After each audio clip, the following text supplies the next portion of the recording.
Quelle soirée Ligue des Champions, je sais pas vous, mais moi j'ai vraiment kiffé cette soirée. Ça faisait longtemps que j'avais pas pris autant de plaisir devant un match du Paris Saint-Germain. Le PSG se qualifie face à la Real Sociedad, 4-1 sur le score cumulé, 2-1 pour le match retour à la Sociedad. C'était un match vraiment plaisant, c'était un match où Luis Enrique a tenté un coup tactique et a clairement réussi sa partition, même si à partir de la 60e minute et au-dessus c'était un petit peu plus compliqué, mais on va revenir dans le débrief. On va commencer avec, pour moi, il y aura deux hommes du match, deux véritables hommes du match, c'est Luis Enrique et bien sûr Kylian Mbappé, qui ont tous les deux fait un match extraordinaire. Luis Enrique pas sur le terrain, mais sur le banc bien sûr, qui a fait pour moi le coup tactique qui a tout changé pour moi, c'était la titularisation de Dembélé en, on va dire faux neuf, parce que sur la compo il est en faux neuf et dans l'animation c'était plutôt en faux neuf, mais des fois il se retrouvait vraiment très bas. Pour moi c'était limite des fois un milieu de terrain, tu le voyais beaucoup plus bas que Zaïre Emery à certains moments, beaucoup plus bas qu'Hakimi des fois même, Hakimi qui rentrait beaucoup dans le milieu de terrain. De toute façon je vais parler d'animation de l'équipe un peu après, parce que pour moi c'est ce qui a fait la différence aujourd'hui et c'est ce qui a vraiment, on va dire, surpris la Sociedad. Sinon Luis Enrique, chapeau. Luis Enrique qui pour moi, même au niveau de la gestion du cas Mbappé, comme je l'avais dit, pour moi Kylian quand il est pas bon il devra sortir, parce que dans tous les cas il n'est plus sur le projet long terme au Paris Saint-Germain. La Ligue des Champions ça reste compliqué de sortir, mais je pense sincèrement que le fait de l'avoir piqué au dernier match et au match d'avant, je crois c'était les deux derniers matchs où il est sorti assez tôt, même je crois les trois derniers matchs, enfin depuis la Sociedad quoi, je pense que ça lui a fait du bien. Aujourd'hui on a vu un Kylian Mbappé qui fait vraiment plaisir, un Kylian qui était investi à 100% du début à la fin, qui avait faim. Ça faisait longtemps que j'avais pas vu Kylian avoir aussi faim, à part en Ligue des Champions bien sûr, mais bon, même au dernier match pour moi, il aurait pu faire mieux. Aujourd'hui j'ai rien à dire sur son match. Son match il est stratosphérique, il a été juste dans quasiment tout ce qu'il a fait. Dans le pressing il était là, retour défensif il était plus ou moins là, offensivement il a déchiré les filets. Bon, je vais en venir après pour son cas, mais voilà, Kylian qui est pour moi l'homme du match. Bon, on va commencer au cas par cas. Donnarumma qui se prend quand même un but en fin de match, c'est le seul point noir on va dire je trouve de ce match là, et également la deuxième partie de deuxième mi-temps de l'équipe, mais ça c'est parce qu'il y a eu pas mal de changements. Luis Enrique a fait sortir Hakimi, a fait sortir Dembélé un peu plus tard, mais a fait sortir Nuno Mendes, enfin il a déstabilisé toute la défense et on l'a ressenti que ça a fait mal à l'équipe après. Mais Donnarumma qui te sort un match très solide encore une fois, qui est actuellement peut-être le meilleur gardien du monde, je ne vois pas qui est aussi fort que lui sur sa ligne actuellement, sachant que celui qui était pour moi le plus fort que lui à l'époque c'était comment il s'appelle, Courtois est blessé. Actuellement je pense que c'est compliqué de faire aussi fort que Donnarumma sur sa ligne. Peut-être qu'il y en a qui me diront Maignan, je vous mens pas que je suis plus trop là, c'est Milan du tout depuis un petit moment là. Pour moi Donnarumma actuellement c'est le meilleur gardien du monde sur sa ligne en tout cas. Il le montre encore aujourd'hui. Au niveau de la défense, Hakimi qui fait un match aussi que j'ai trouvé très bon. Même si Hakimi, il avait des petits, on va dire, sauts de pas concentration, des erreurs techniques qui auraient pu être évitées. Mais dans l'engagement, Hakimi c'était top. Dans le pressing c'était top. Ils ont réussi vraiment à les asphyxier. Dans le jeu, avec et sans ballon, au duel il était bon également. Avec ballon, comme j'ai dit, il y avait des erreurs techniques. Mais bon, Hakimi, j'aime beaucoup comment Lucho l'utilise. Il l'utilise pas en tant que... Il l'utilise en tant que piston, pas carrière droit quand on est en phase défensive. Mais moi, ce que j'aime, c'est Hakimi quand il rentre dans le demi-espace. Quand il est presque milieu de terrain, je trouve trop fort à cet endroit-là. Et d'ailleurs, ce Paris Saint-Germain, moi, m'a fait penser un petit peu, comprenez ce que je dis, à un Manchester City.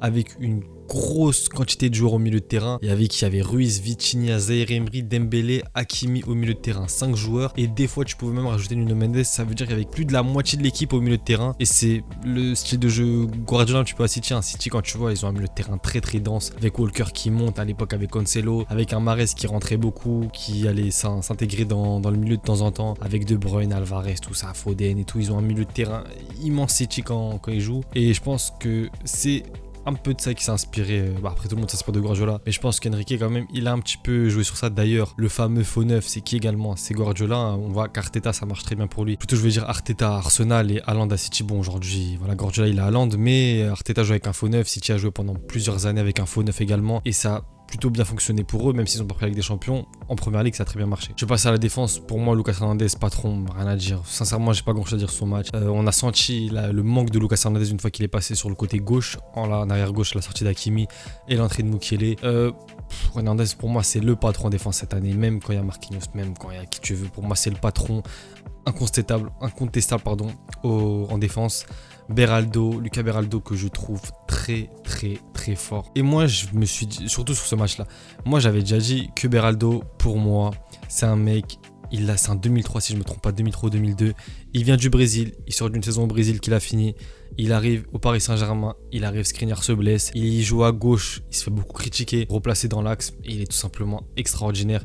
Beraldo en fait, c'est pas un défenseur moderne. Faut dire la vérité, il a pas les qualités du défenseur moderne. C'est pas un mec grand, rugueux, sur au contact, physique de ouf, tu peux pas lui rentrer dedans. Il est pas rapide Beraldo non plus, mais qu'est-ce qu'il est intelligent. Et moi son profil de joueur, je le compare pas à lui, mais son profil, il me fait un petit peu penser à un Thiago Silva, parce que Beraldo c'est quoi une de ses grosses qualités, c'est son anticipation. Il sait qu'il est pas très rapide, mais il réfléchit plus vite que les autres, il sait bien se placer, il sait où se placer pour éviter de consommer la vitesse, on va dire, vu qu'il est pas rapide. Et balle au pied aussi, Beraldo c'est très fort, hein. Beraldo il te sort des relances de balles mieux que certains de nos milieux de terrain, mais ça je vais en parler après. Mais Beraldo balle au pied c'est tout simplement incroyable, pied gauche, pied droit, très fort. Beraldo, chapeau pour un gars qui joue son deuxième match de Ligue des Champions titulaire à l'extérieur. Match retour, on sait que les matchs retour c'est très dur avec Paris et qui te sort un match de patron aujourd'hui, rien à dire. Beraldo, chapeau, et j'espère que ça va continuer comme ça. Et j'espère qu'on va l'instaurer titulaire en défense centrale parce que là il mérite. Avec le retour de Marquinhos, je sais pas, mais en tout cas il mérite vraiment du temps de jeu ce gars-là. Nuno Mendes, pour moi peut-être le Parisien le plus en deçà lors de ce match-là, mais je vais même pas le critiquer, je lui en veux pas du tout.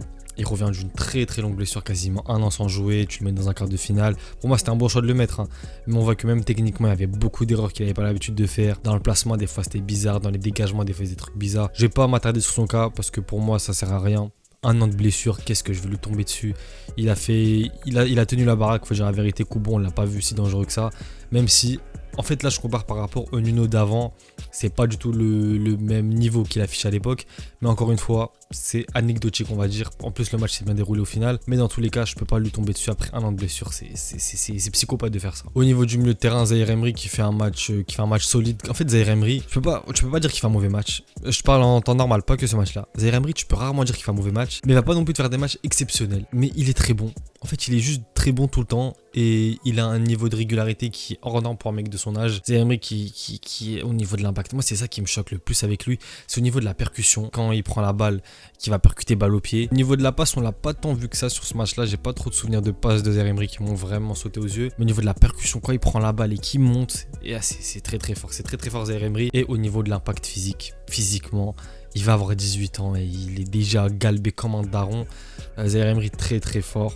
Pour son âge, c'est vraiment impressionnant. Moi, j'ai vu des mecs sur Twitter, ça date un petit peu, hein.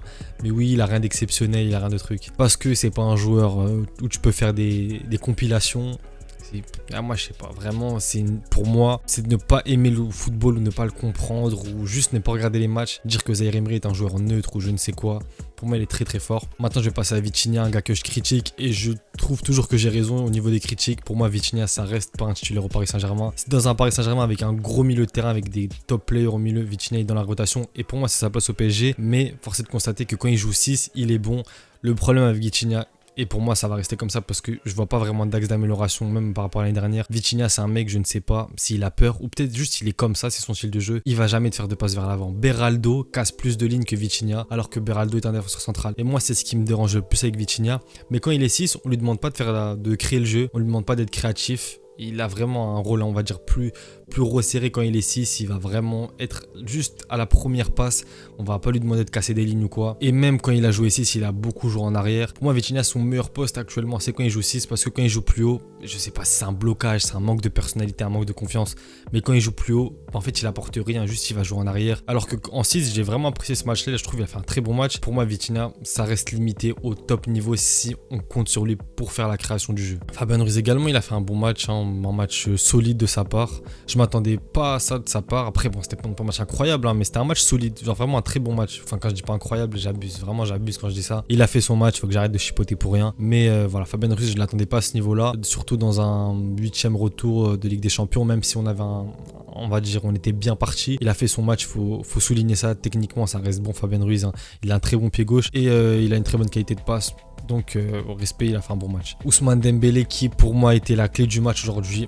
Son placement en tant que faux neuf, même pas faux neuf, milieu de terrain des fois parce qu'il était vraiment très bas, comme j'avais dit, plus bas que Zaïre Emery à certains moments. Je l'ai trouvé tout simplement exceptionnel. Et comme j'ai dit que Vitinha c'est un mec quand tu le mets plus haut sur le terrain, pour moi Luis Enrique l'a compris ça.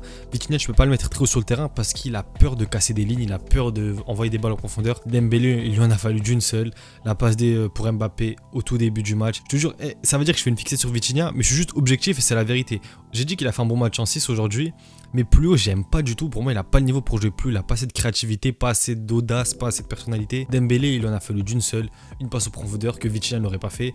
Et je pense que c'est en grande partie à cause de ça plutôt que Luis Enrique l'a fait jouer faux neuf, parce qu'on manque tellement de créativité au milieu de terrain qu'il a préféré faire descendre le seul joueur créatif qu'on a dans l'équipe, qui est Ousmane Dembélé. Et ça a payé parce que premier but, il vient de lui. Dembélé, il sort un très gros match. Au milieu, même à la récupération, j'ai vu, c'était première mi-temps, c'est celui qui avait récupéré le plus de ballons. Bon, il y avait 2-3 erreurs techniques, mais je sais plus qui avait dit ça dans les commentateurs, mais ils avaient raison. Quand tu joues ailier et que tu joues 10, c'est pas du tout les mêmes placements du corps, c'est pas les mêmes contrôles. Tu joues pas du tout de la même manière. Mais je trouve quand même que Dembélé a surnagé limite dans ce rôle-là, même si c'est pas son rôle, même s'il y a eu des erreurs techniques. Pour moi, c'était la clé du match. C'est vraiment ce qui a changé la donne avec Luis Enrique. Le fait de le mettre faux neuf, ça a complètement déstabilisé la Real Sociedad. Et Dembélé, très gros match de sa part. Bradley Barcola, qui là je vois sur FootMob, il est noté à 6.5. Je trouve que c'est super dur. Il est sorti à la mi-temps, mais c'est vrai qu'offensivement, Barcola, il a raté une grosse occasion. Sincèrement, j'ai pas revu l'occasion. Je ne peux pas dire si il pouvait la mettre ou pas, parce que dans mes souvenirs, il avait bien fermé son pied. Après, c'est le gardien, il a mis son pied. C'est comme ça, hein, c'est un coup le gardien, il aurait été un peu plus décalé, ça serait rentré. Mais Barcola, qu'est-ce qu'il a été utile dans la première mi-temps au niveau du pressing et les retours défensifs. Je l'ai trouvé tellement important. Dans son jeu sans ballon, il était trop important. Il a permis au PSG justement d'asphyxier cette équipe pendant toute la première mi-temps. Après sa sortie en première mi-temps, enfin plutôt en deuxième mi-temps du coup, elle a été bénéfique également parce que, comment ça s'appelle, quand Kanguinli rentre, passe directement pour Kylian. Kanguinli d'ailleurs, on va parler de son entrée, et j'ai trouvé très très bonne. Kanguinli, Kanguinli en fait, il est exactement dans le même rôle que je pense d'un Vitinha plus tard quand il y aura un gros milieu au PSG. C'est ce genre de rotation qui rentre mais qui t'apporte parce qu'ils ont de la qualité. Ils ont de la qualité, mais pour moi c'est trop léger pour jouer titulaire au Paris Saint-Germain. C'est pas dire qu'ils ne peuvent pas jouer au PSG, mais en tant que titulaire, je trouve que c'est léger. Pour moi, Vitinha et Kanguinli, je les mets dans la même catégorie de joueurs personnellement. Et Kanguinli, son entrée, elle a fait vraiment du bien. Je trouve qu'il a fait une très très bonne entrée. Techniquement, il est trop à l'aise, balle au pied, c'est une dinguerie. Et il a fait une passe D d'ailleurs. C'est la deuxième fois, je crois, qu'il rentre en Ligue des Champions et qu'il est décisif directement. Il y avait aussi contre le Milan, si je me souviens bien, il est rentré, il a marqué sur son deuxième ou troisième ballon, je crois. Maintenant, on va parler du fameux Kylian Mbappé. Comme j'ai dit, Kylian, c'est compliqué de le critiquer. Kylian, sur le terrain, en dehors du terrain, pour moi, il devient de plus en plus détestable. Mais sur le terrain, c'est actuellement le meilleur joueur du monde de loin. Et je pense sincèrement que Luis Enrique a quand même bien géré son cas. Je pense que le fait de l'avoir mis sur le banc, je pense le fait qu'il ait goûté le banc ces derniers temps, ça lui a redonné faim peut-être parce que le Kylian d'aujourd'hui, il avait faim dans le pressing, il était là. On l'a enfin vu reprendre la profondeur. Je ne sais pas, ça fait combien de temps que j'ai pas vu Kylian autant cavaler. Après, il l'a placé sur son côté gauche, il a dévoré l'espace. Amari Traoré, il a passé un sale quart d'heure, un sale match. Le Kylian, la finition, c'est Kylian, ça voilà, meilleur joueur du monde comme j'ai dit. Même si, moi sincèrement, Kylian au PSG, il va me manquer sur le terrain, mais je pense que c'est bien. De toute façon, j'ai déjà fait une vidéo sur ça sur YouTube, ça date d'il y a 3-4 mois en arrière, avant même qu'il s'y rumeur de départ. Pour moi, c'est le meilleur choix pour les trois parties qui quittent le PSG. Mais sincèrement, ça va faire un petit pincement au cœur parce que c'est l'un, si ce n'est le meilleur joueur qui, en tout cas, en termes sportivement, au Paris Saint-Germain, par les stats, par tout, il était trop fort. Et aujourd'hui encore, sur le match aller-retour, c'est lui qui nous qualifie clairement au niveau de la finition. Ça a été lui le boss, on va dire. Kylian, très gros match de sa part, homme du match, logiquement.